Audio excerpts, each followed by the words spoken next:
Hey guys, it's Rosie or Top of Bricks here with another video. In today's video we're going to be doing a part 2 of my previous video, which was going over LEGO Harry Potter sets and comparing them to their real life or movie set counterparts. Like part 1 of this video, I'll be giving all the sets in this video a score out of 10 based on how accurate they end up being.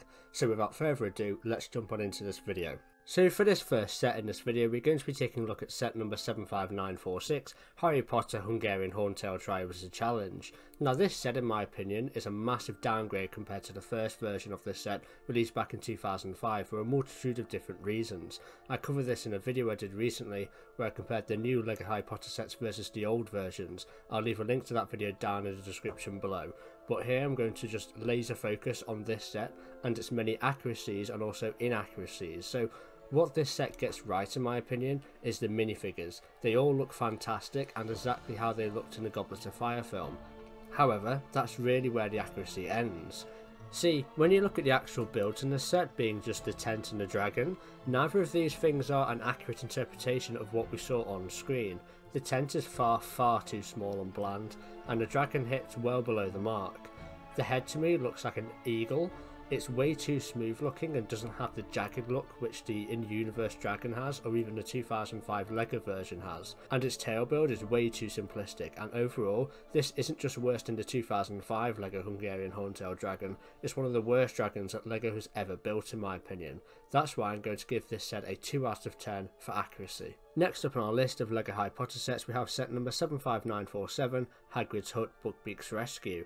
This set is based off of the years 3 to 7 version of Hagrid's Hut because it has an extension building which we never got in LEGO beforehand, as all the other LEGO Hagrid's Hut sets were based off of years 1 and 2. However, this specific Hagrid's Hut set from 2019 was based off of the scene in the Prison of Azkaban where Harry and Hermione save Buckbeak from a terrible fate. So starting off with comparing Buckbeak to the film, he is an absolutely fantastic recreation and I generally couldn't think of any way in which LEGO could have improved him.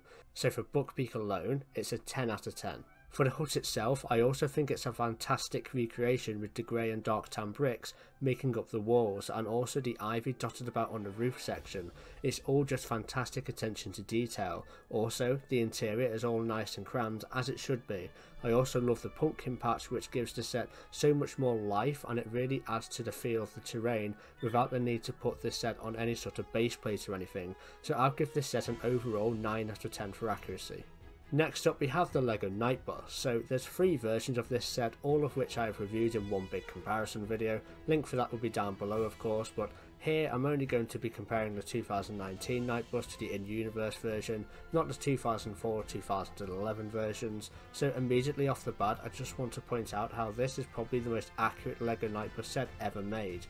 That's mainly due to the fact that it checkmarks all the key things which the other versions may have missed out, such as the entrance at the back corner, the head at the front deck swinging from the ceiling, the big long grille piece at the front and also the long chandelier inside.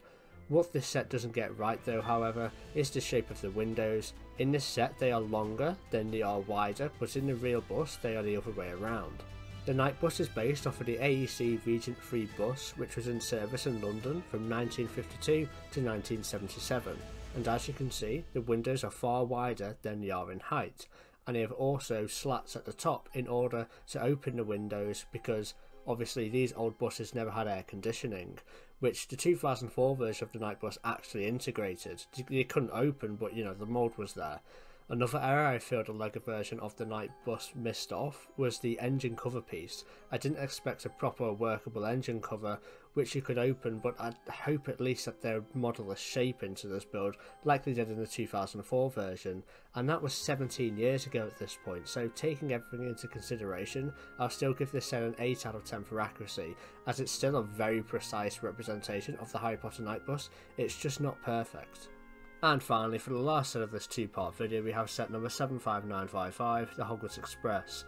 This set was released back in 2018 and is by far the best Hogwarts Express set we've ever had, considering that other versions of the Hogwarts Express by LEGO often didn't even have proper train wheels, a coal carriage, or even panes of glass in their windows. But this has all of that and more. We get a fully fledged out train station with both platform 9 and 10 and also platform 9 and 3/4 through the magical wall. However, there is a lot to improve with this set, such as giving us piston rods, making the carriages longer and also making the locomotive longer as it seems quite squashed, and also just giving us more carriages in general.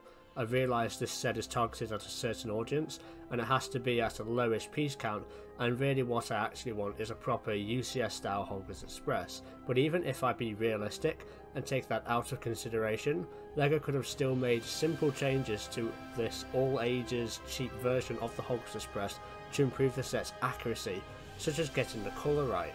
The colour of the Hogwarts Express is a dark red or maroon colour, and LEGO do make their bricks in this colour, so it baffles me why they are so fixed on making the set in this bright red colour.